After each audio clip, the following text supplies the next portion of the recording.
د ننګرهار کانال وادي اماراتي شرکت په سلګونو فارمونو کې په پراخه کچه د میو کرکیله کړې ده. د ننګرهار کانال وادي اماراتي شرکت مطبوعاتي مسؤل سید همین غریبمل وایي سږ کال د کانال په سلګونو فارمونو کې پر شاوخوا 2.5 جریبه ځمکه د میو کرکیله کړې چې د تیر کال پرتله یې حاصل خاټکل شوی دی.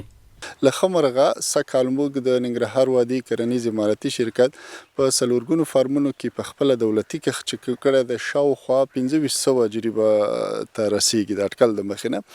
نو تمه مو دا ده چې سږ کال به هم د تیر کال په پرتله باندې حاصلات ښیي. د کانال شرکت اړوند پرمهاډي امیرت د سمرخیل بلاک مدیر انجنیر پوپل علي خیل بیا وایي د کروندو پر وخت خړوبول، مناسبې پالنې او د کرنې چارو منظم ترسره کېدل د دې لامل شوی چې د میوې فصل ښه وده وکړي. نوموړی دغه راز له مسؤلینو غواړي چې دغه مدیریت د کارکوونکو شمیر زیات کړي. او غوښتنې مو د مشرانو نه دا دي چې پرسونل زمونږ د پرسونل په حق باندې تصمیم ونیسي چې پرسونل زیات شي. نو چې څومره پرسونل زمونږ په هر بلاک کې خپل په اندازې باندې نو حاصل په هغه کې ډېر بهتروالی راځي.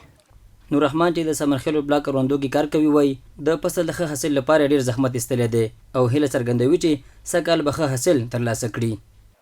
که غواړو موږ ښه فصل ترلاسه کړو باید په خپل ټیم باندې موږ دغه وکړو، کښت وکړو، په خپل ټیم باندې موږ د حاصل ترلاسه کړو او دا په مطلب په جوزا په اخره کې موږ کښت کوو او د سنبلې په دغه کې موږ دا لور ته برابرو.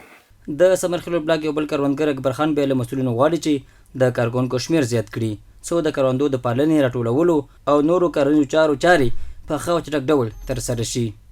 دغه په روز کال می کرل شوی ښایي دا ته ورکړی او سږ کال چې دی هم می کرل شوی دی، ښه محافظت یې شوی ده او بخار هم شوی ده، ښیښاوی هم څه ناڅه پاتې دی او څه ناڅه را روان دی.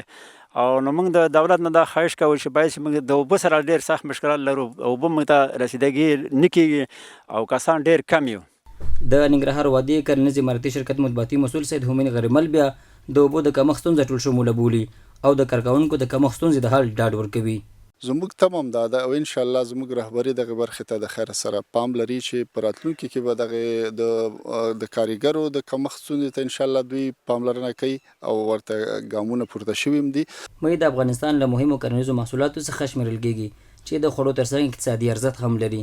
د ننګرهار کانال وادي اماراتي شرکت هر کال د خپلو فارمونو په پراخو ځمکو کې د بېلابېلو کرنیزو محصولاتو ترڅنګ د میوو کرکیله هم کوي څو د کورنۍ وړتیا د پوره کولو او د بزګرانو د عوایدو په لوړولو کې ونډه واخلي.